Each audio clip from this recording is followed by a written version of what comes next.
got new news that I don't even know how to feel about this just yet. Apparently, Cameron is suing J. Cole. CYT? What? CYS, I mean. For what? That song I did for J. Cole, that song is almost 2 years old. I did that song in 2022 for J. Cole. J. Cole. The industry is playing with your name. Now, for context, it's important to note that this conversation originates from Cameron, one of Harlem's finest, is suing Jermaine Cole. But Cameron is currently suing J. Cole. When that shit came out, I thought it was fake. Because I'm like, I seen a couple of like blogs posted. I'm like, nah, this ain't real. Yeah. This ain't. This seems like it's something that could be solved in a text or email, but maybe they try. J. Cole pay Cam and Or that. yeah, J. Cole got it. Of course. Yeah. I don't. Why didn't they just figure out some type of? Well, I guess they did figure out some type of They compensation. did. Because Cam might have said, "I don't want the money. I much prefer you to come on my show. You never came on my show." Me personally, give Cam that verse. Don't go on. It is what it is. What the fuck you got going on right now? Get the verse out. So apparently, Cole has not made good on that verse swap, and Cam is now suing him. So according to court documents, Cameron claimed he contributed lyrics and a verse to the track, which appeared on Cole's 2024 mixtape Might Delete Later, in exchange for Cole's alleged promise to either collaborate with him on another project or appear on Cam's podcast. Cam claimed that after the song was recorded, Cole failed to follow through on his commitment over the next 2 years, repeatedly saying he was unavailable for the podcast and never moving forward with another collaboration. Well, Cole has been kind of staying out of. He's been staying out of the way for a while. He's been working on his new album.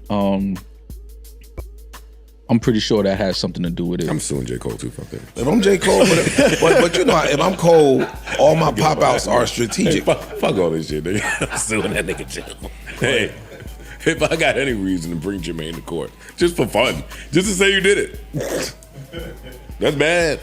Is that a fair barter? Let me take y'all into the A&R world for a second. So how most agreements work in a situation like this is a swap, right? Okay, you do a verse for me, I'll do a verse for you. Now, depending on the artist that we're talking about, we have primary artist placement when it comes to DSPs.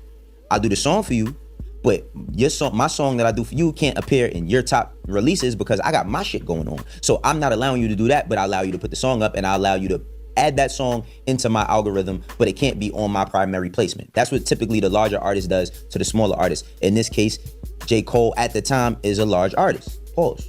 I'm saying J. Cole is who he is. We're not going to dispute that. Cole been quiet too. I imagine that Cole is somewhere on a fucking mountain meditating, you know what I mean, getting his mind together and detoxing from the year that he had in 2024, which he was almost out of. He was almost cleared as shit with nothing on his name. But now this happens. Also, it's important to know that someone leaked this to TMZ, so somebody wanted a headline out of this. So who leaked this to TMZ? I don't know either. It was from Cam's side. Maybe it was just somebody from the courts saw this come across the desk. Could have been somebody from the courts filing it, and came across the desk and said, "Oh shit, this would be good for TMZ." And I don't know how TMZ got the information, but somebody leaked this, so now it's public. Now, for those of you tapped into Carolina's finest, you understand this isn't breaking news, but broken news. As things currently stand, it would be intellectually dishonest for me to say that Cam was 100% right here or that Cole is 100% right, because we simply haven't gotten enough information from both sides to make that claim.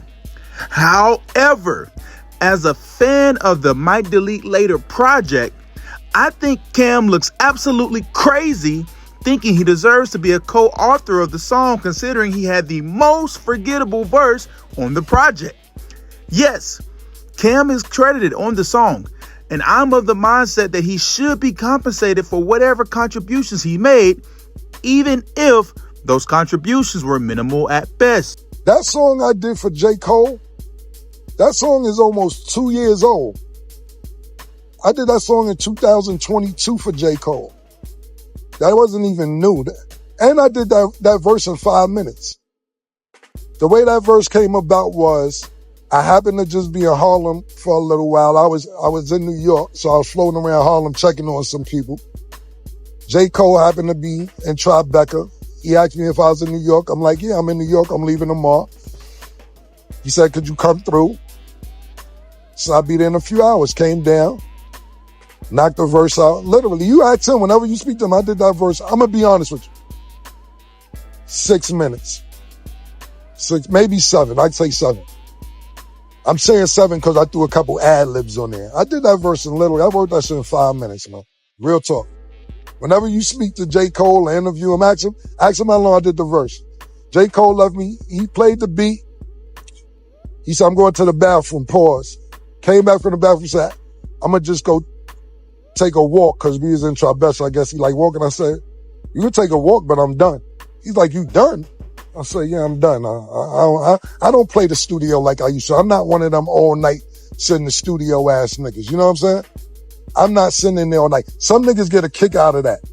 Oh, yo, we in the studio. Nigga, if you're still in the studio all night for what? It don't take me that long, because I ain't got to imagine. I ain't got to imagine. I just tell you what's really going on. I don't got to use my imagination, so I just tell you what's really going on in rap form and I'm leaving. Why I want to sit in the studio with a bunch of niggas all night? I did that already. I did that from the time I was 15, 16 years old to the time I was 30. I write them shits, get the fuck out of here and get to some more money. Not sitting in the studio from 8 p.m. to 5 in the morning no more. Unless we vibing. Now we watching the game, drinking, catching vibes, cool. If I'm here to take care of some business, I'm in and out. Pause. Like a robbery. I'm in and out like a robbery, man. I ain't sitting there all day with that. What I look like sitting in the studio 17 hours. That ain't my thing. I do my thing. I think about some more money. And then I go think about being around fly females. That's what I like to do. And I get inspiration. Let's think about it. I don't even remember how the song starts. I don't remember what I said. I remember niggas had to give me 6 feet before the COVID hit. That was facts. And there you have it. Now, I gotta say, Kim, it sounded like you did that verse in 5 minutes. I'm not gonna hold you. And to be honest, as a fan, I could care less that Cole hasn't appeared on your show. I mean, we have been waiting for the fall off for going on 10 years, a decade. What's interesting to me is when I was at another radio station, I remember us reaching out to try to get J. Cole to do something. And what was told to me was, oh, J. Cole is taking the year off. And I'm just confused. I didn't want to be rich like that. I had no idea what was just said to me. What the fuck do you mean oh, well, he's not doing anything from 2000 this to 2000 that. And I still was confused. Yeah. I was like, excuse me? Like, yeah, but he just did this and he's doing an album and oh yeah, well, he's not doing anything for the year.